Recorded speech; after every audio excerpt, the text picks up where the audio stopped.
If you're an athlete, you know the greatest motivator of all is the fear of letting your teammates down. After all, a team is only as good as its weakest link. So you owe it to those wearing the same jersey as you to be your best every time you step on the field. That's why there's no vape in team. When you vape, you can expose your lungs to toxic chemicals that can damage your lungs. If you're a step behind, the team's a step behind. Brought to you by The Real Cost and the FDA. Hello everyone. The clip you're about to hear is from one of our exclusive Patreon episodes on a recent horror release, and just like all of our other episodes, it might include major spoilers for said horror release, so don't listen to it if you haven't already seen it. You've officially been warned. And if you'd like to hear the full episode, just head on over to patreon.com/horrorqueers and subscribe today. Without further ado, here is your exclusive Patreon clip. Now, with that said, we're recording this the weekend after this movie opened.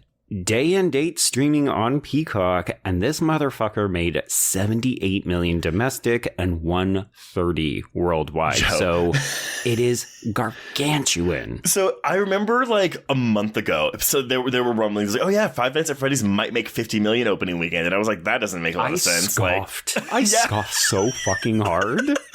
No one is talking about this movie. What are people thinking? Oh yeah, I'm too old for this. People were talking about it, just not where I was hanging out in my corner of the internet. A lot of critics learned that they are old this weekend. And I think, though, part of it, too, is, though, because I think a lot of the audience, so it's not even just tweens, though. I imagine there are a lot of kids who are probably in college now, like early college, who played this game when they were tweens and probably stuck through it for years. And so they've compounded, like, not only Gen Z, but whatever the generation is below that. Right.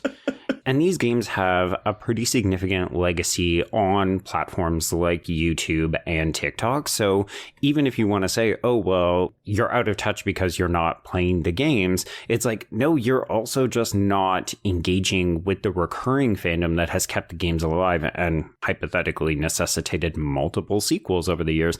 But yeah, like there's really famous YouTubers who have millions and millions of fans who are known for their gameplay of this series. This is wild to me. I know. Good for everyone. Sure. I mean, a part of me does want to get a group together and play some of these games. Be like, hey, yo, let's have a jump scare night, drink, have some fun, like try to play this game. If you die, you lose. When it comes to, because, I think whenever we cover video game adaptations, I'm the one who is more in the know about these games because always it's more likely that I have played them than you. This is a rare case where I haven't played the games, but at the same time, like, I don't know, like, do you feel like there are things in this movie where it's like, oh, that's only beneficial if you're a gamer? Like, there's Easter eggs, I'm sure, like, whatever this little fucking toy that keeps popping up and scaring people is. But, like, in terms of, like, the actual, like, the plot, like, what we are here to see the movie for, I don't feel like I was missing out on anything, but I do feel like there are 9 games worth of things in this movie that do cause problems.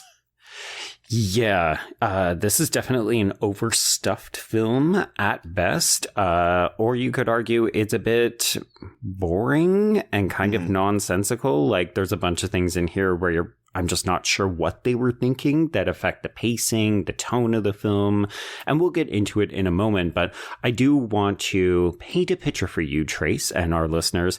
So I got to see an advanced screening of this, and it was very clearly a very small percentage of press, and then partially influencers, because there were a lot of people in costume, and then super fans. And let me tell you, the experience was wild because people were cheering at every little thing. I had difficulty hearing some of the dialogue at times because it was so loud in this theater. And normally I would say, oh, that makes a really fun experience. Like go back and listen to our episode on Megan to hear my experiences with that gateway horror. That improved the movie for me. Here, it was just like, I am so fucking out of touch. Like people were screaming at the most inane things. Like there's a shot late in the film where Josh Hutcherson's character Mike discovers all of the bodies, like the babysitter and her boyfriend and the friends. People lost their shit like it was the scariest thing they had ever seen. Even though we saw all of these people die earlier in the film, it was like it was a brand new thing. And I couldn't tell if they were just super overhyped, overcaffeinated, hyper-sugared bands, or if they were like, I don't go to scary movies, and this is the scariest shit I've ever seen.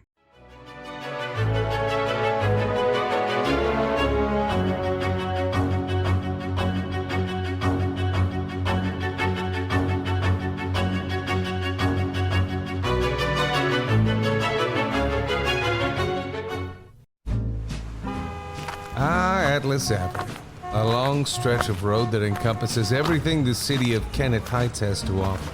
Neon lights, traffic, crime, the hustle and bustle of everyday life, and the craziest of characters. My office was above it all. My name is James Locke, and I'm a PI. Hello, Mr. J. How the hell you doing today? Good, Edith. Nearly every year I have a new case. New people to meet, new clues to discover, and new problems to solve. But I do it the old-fashioned way. No technology. Nothing post-1950. Hell, I don't even listen to podcasts, but you should. Atlas Avenue Beat is a spoof of the film noir genre with goofy characters, tons of wordplay, and non-stop raunchy humor. There's also 3 whole seasons out right now with more on the way. Just search for Atlas Avenue Beat wherever you listen to podcasts or visit us online at bloody.fm.